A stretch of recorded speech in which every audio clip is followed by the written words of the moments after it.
pu nu le pani wan Jerusalem thar ko pi ni khat ngoni khat an nai chin in wam lei panin an kai ngai chat lung kuai ta ai ram na ki ku chung ma ung ki lai lo liang chia hoi dot kan ton tik a lung lu bia kan hai ki lai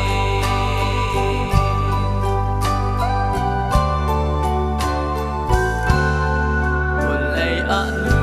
le pa ngai lo ar bang ria na vai mi na zong kun in sak lo ban sui khua a in tra bik a kan leng lai ngai chat lung kuai ta ai ram na ki ku sung ma ung ti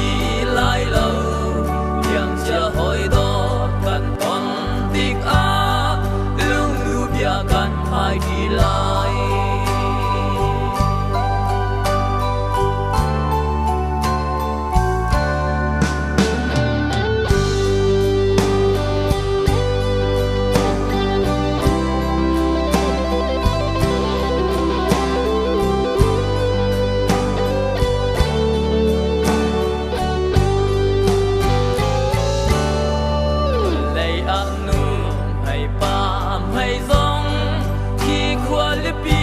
kan pa